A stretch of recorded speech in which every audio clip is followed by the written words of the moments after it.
I want to welcome everyone back to Real Natives. I do appreciate your time. I do appreciate those who liked and those who have subscribed.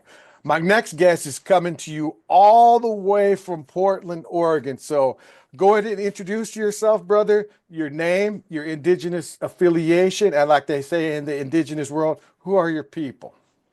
Hi, my name is Cuauhtemoc Villa. I'm from the Taino, Aztec, and Mayan people. I'm the son of Lisa and Leo Villa and the grandson of Ventura and Isabel Feliciano. My people are from the Caribbean. We're first contact people when the voyagers were lost. That's who he met, were the Taino people. And we've been doing this a long time as family together in unity with both the North and South continents. So thank you for having me here today. Thank you for being here. We had cross paths in Napa Valley. So the next question I have for you is if you want to share a little bit what it was like being an indigenous person growing up in the city. You know, Oakland, people know it's a little rough down there. You want to talk a little bit about your childhood up to your teenage years and to your young adult years. When I say your young adult years, maybe from 21 to 30, and then go up to your present time. Yeah, growing up in Oakland, big city stuff going on. And I think by my father giving us all Aztec names, he really wanted us to hold on to something. As a child, you're always able to see the positive and feel the good in things a lot more easier than when you grow up. And I was always drawn towards our indigenous side and our culture, but there wasn't a lot of it going on in the city. And trying to find those little bits and pieces of it was always a recovery point for me when I became toxified by city life. He moved us out into the suburbs when I was a teenager, and going into an all-white neighborhood with a name like Cuauhtemoc, which the teachers would think that the computer made a mistake when they would see the name. And I'll tell them, oh, no, that's me. And I'll tell them how to say it. My name, Cuauhtemoc, is like a whole sentence in one word. In Cuauhti, it means eagle, and Temoc is when the eagle's falling.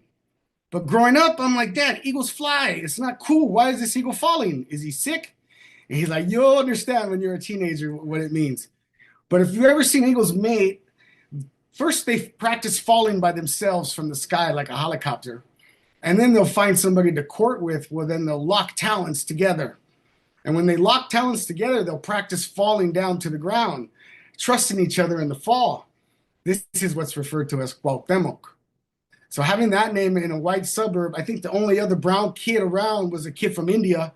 We ended up being real good friends, but there wasn't a lot of culture around. But I knew my name, my brother's name, Tizoc, my sister's name, Sochi, my other sister, Tonasin. All these names brought us back to something very deep. And it was always that recovery point for me, knowing like there's something else people ain't telling us. And my dad was always very good at telling us the other side of what was being taught in the history books. So I always felt like there was something that needed to be said and done, but it wasn't going to be those traditional avenues. So I spent a lot of my life, of course, rebelling against the system. I was terrible in school, barely got a GED. Everything that had to do with education put me off into a different direction. Sports kept me involved and building my body and my mind, but keeping that relationship to my indigenous culture. I knew there was something else. You can feel that there's more, and now more things would start coming out about indigenous collectives and groups getting together. So these things really influenced me as a young person, but it wasn't the cure-all. And I think I became, as a young adult, and started having my first kids, at 20 years old through 30. I think that's when you start to make decisions like what you want to pass down to them. So I knew for sure I wanted to give them indigenous names, and you knew how that helped me maintain and grasp a piece of myself. But you want to develop those parts even more. So as I grew older, I started working more, and I got hurt on the job, and I couldn't return back to my normal job as an electrician. So I started learning more things about, which was depressing. Okay, when you can't go back to your normal trade, your normal jobs that you worked for, this became like a big depression part for me. So connecting to the soil, connecting to the plants, connecting to my culture, what was the recovery point? So I grasped a lot of what learning through soil, how we farmed as indigenous people. I started to really pick up on that, and I started to learn there was different recipes that we did in indigenous culture, whether it was our own or whether they were from Africa or from Asia. There's like this certain recipe that we can grab from all of the indigenous cultures, which meant we were creating, which they call now permaculture, but we're creating regenerative agriculture systems. So that's where I dove into. I couldn't go back to my regular job, and the indigenous culture really was a big part of me doing the work I'm doing today.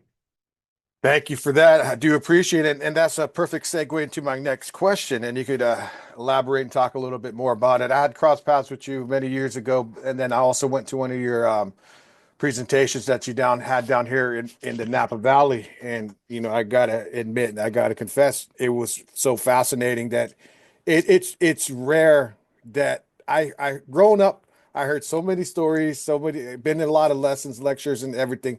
But then when you was doing that presentation, I was like, this caught my ear. And there was only a handful of people that could catch my ear, catch my eye, and sit there and listen. You know what I mean? Which is pretty cool. So what are you doing now, as they would say, in the community? So you collaborate a little bit more in detail of what you were just talking about. Yeah, so diving into the soil, as I told you, I hated school. I started to learn that the soil had a bunch of living things in them. Microorganisms, we call them in science. Indigenous culture, we call them ancestors. But they're things we can't see with our eye, but we know that they're there. So I was able to build a pathway for myself, which connected me to the scientific side of microorganisms, and also relate that to the ancestors who are all buried in the soil and their contribution of DNA and how this plays a role. So as I developed the pathway, I was able to bring this education first to students in schools. My kids needed a garden teacher. I knew how to trap food waste and ferment it instead of traditional composting. This meant that we can garden with it much quicker. And we were able to develop a school program so that the kids were able to engage in regenerative soil practices. And this is in Napa, where a lot of them are going to go ahead and inherit a lot of the vineyards. So I knew what an impact this was going to be. And I also knew what an impact it would be if I included the indigenous culture with the lessons. And the more you look at the two, they're inseparable. When we start talking about regenerating land, you got to look to the original land regenerators. So being able to tie in what I was learning scientifically with what's being done on the indigenous side, it really makes you can see where we already are scientists. We already are farmers and cultivators of different things. We just got to fine tune that because we went through the format of school education. But for my people, the Taino, our education was oral. We didn't write a lot of books down. We had a few drawings on rocks, but it was done through the oral tradition. And this is the way a lot of people learn. So knowing that we can bring back a lot of the sciences and stuff that were being taught in the universities, but through the way that we teach in our indigenous culture, I completely took that and ran. So I took off and I started to learn more about how fire relates to the science community. We know how it relates to the indigenous community, but what does it result to as far as this byproduct is in science, the microorganisms, the CO2 carbon capture, all of these components we can tie together and we can use that to benefit our people and our land by reapplying the things we've already done. So right now, my goal is to continue to share with the indigenous community practices in which they can produce food on their land with the food waste that's already being accumulated, and so that it can be done locally, and to encourage the community to look at these new opportunities. Right now, I'm involved in native plants. Long-time cannabis farmer. The cannabis industry took a dump. But the skills that we have from learning how to grow the plant out in Brown Valley, we have so many greenhouses just sitting. Now let's think about if we put in native plants. Native plants from California to Oregon are a big hit, and there's you can't keep up with the market, but there's not enough producers. So native plant, this is our food and medicine that we've always had. So if we can refill our greenhouses back up, but with native plants, the conservation agencies can't wait to buy them from you guys. So these are the kind of things where I'm at a native plant nursery now. We're incorporating the microorganisms, the biochar, the fire, in every dynamic that you can. The success from the plants is great. We want to continue to show people how to do this so they can produce their own little nurseries. They can get their own food systems going. Well, then they send a truck down to the Napa Valley with everybody's produce at the farmers market, and we can get our hustle on like that. But most of the problem, we don't have where I come from, all the greenhouse and infrastructure that we do in Round Valley.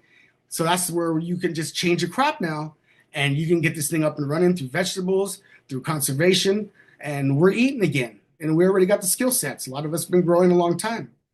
So rethinking like, okay, I've done this a long time through the schools, a long time through cannabis, and things dissolve. Now the latest thing is conservation. The Yorok tribe up there, all that work's being done by the natives. So now what we have to do is get the different organizations on how to make the biochar, how to sequester the carbon. Then they can get the carbon credit capture money for that. And then they can learn how to do the EM and bokashi, where the carbon credit pays out the most through the bacteria scale. So these are simple things that we can do. It's like making sourdough bread. I mean, like I told you, I was terrible in school, but I was able to learn how to do this and share it with people. And this whole thing, the EM is what it's referred to, effective microorganism. It evolved around what they call third world countries, places where there's nothing at, very little resources. That's where it got this world-renowned fame. It wasn't until it come to the United States where we learned about it, but this is made for the disenfranchised community. This is made for us to then be able to utilize materials in our environment so we can eat, produce food and medicine, get the plants out that nurtured our families back to the community so that we can continue to eat and make medicines from those. So that's what I've been doing a lot of. And yeah, we're out here in Portland. Right on. Thank you. And I want to say again, thank you for all the hard work you've been doing throughout these years in educating people and helping people, giving the idea of not planting that seed into their thought of moving forward. You know what I mean? We do appreciate that. I have a couple more questions for you. So the next question would be, any words of wisdom to the next generation, to the future generation? Any words of wisdom that you'd like to share? Find something you love and try to do it. Something you love speaks to your energy, it speaks to your soul, it's given to you by your ancestors. Find out what that is and start to do it. Start to share it with the community. Most of all, as you do it, find a recovery point. You're going to find where the points of entry you thought this thing would come in at easy will be the biggest obstacles. But it's authentic. It's your gift. It's what's given to you. Try it out in different places. It may not fit the first time you try to put it in or second time, but it's real. If it builds you up into a better person, if it builds your family up, we want to share that. You keep it going. Don't get discouraged with these new gifts that you have. They're strange to people. When they first heard me talk about microorganisms and fire, don't think they were greeting me with open arms, even in our indigenous community. It took a long time. I had to leave Napa for it to settle in. Now it's settling in Napa, but the love is all still there. So when times, it's like a seed. We plant our seeds, we nurture them, we get them set up, and they'll grow. Some sprout this year, some next year, some take 5 years, but they'll grow. Always pray on that seed, and you'll know whether it's the right path or not to go. So good, strong recovery points in culture, song, dance, medicine. So we're about the same age.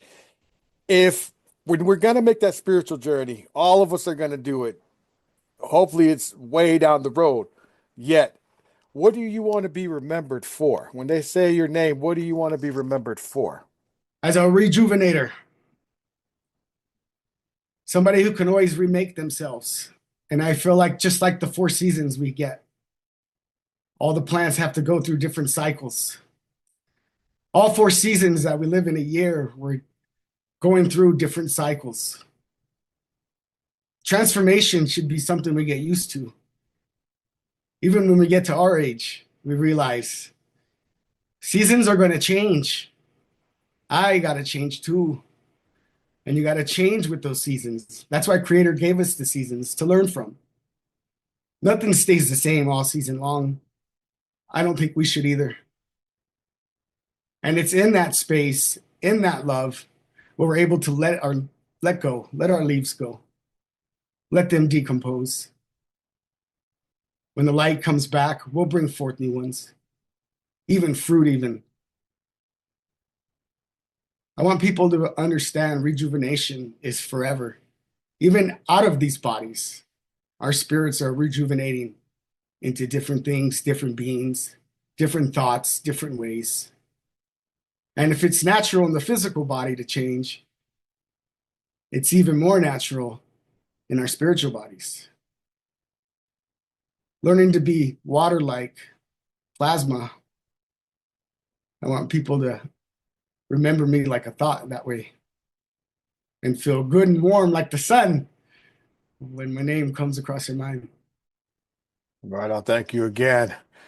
So with that being said, I want to thank everyone for tuning in. If you haven't already, please like, please subscribe. And if you haven't, tell those that you love them, because this time on this journey goes by way too fast.